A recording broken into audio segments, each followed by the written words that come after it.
আসসালামু আলাইকুম। আমি এই মুহূর্তে আছি কুয়াকাটা সমুদ্র সৈকত থেকে প্রায় ৮ কিলোমিটার দূরে ক্ষুদ্র নুড়ি গোষ্ঠী সম্প্রদায়ক রাখাইনদের একটি গ্রামের নাম মিশ্রপাড়া। এখানে আছে বড় একটি বৌদ্ধ মন্দির।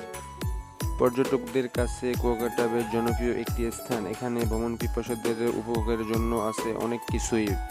পর্যটকরা সাধারণত যে স্থানগুলোতে ঘুরতে যান তার মধ্যে অন্যতম এখানকার বৌদ্ধ বিহারগুলো, এই মন্দিরগুলো সবই রাখাইনদের তৈরি। কুয়াকাটার প্রাচীন কুয়ার সামনেই সীমাবদ্ধ মন্দির। কাঠের তৈরি এই মন্দির কয়েক বছর আগে ভেঙে দালান তৈরি করা হয়েছে। তবে মন্দিরের মধ্যে এখনও আছে প্রায় ৩৭ মণ ওজনের প্রাচীন অষ্টধাতুর তৈরি বুদ্ধ মূর্তি।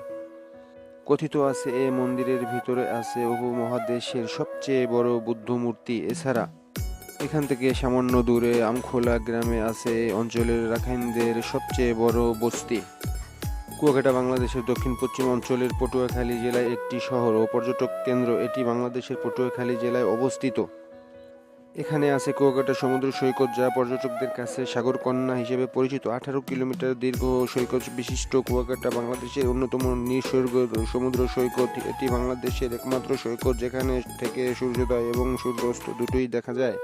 কুয়াকাটা নামের পেছনে রয়েছে আরাকানদের এদেশে আগমনের সাথে জড়িত ইতিহাস। কুয়া শব্দটি এসেছে কূপ থেকে। ধারণা করা হয় ১৮ শতকে মুঘল শাসকদের দ্বারা বার্মা থেকে বিতাড়িত হয়ে আরাকানরা এই অঞ্চলে এসে বসবাস শুরু করে। তখন এখানে শুভ জলের অভাব পূরণ করতে তারা প্রচুর কুয়ো বা কূপ খনন করেছিলেন। সেই থেকেই এই অঞ্চলের নাম হয়ে যায় কুয়াকাটা।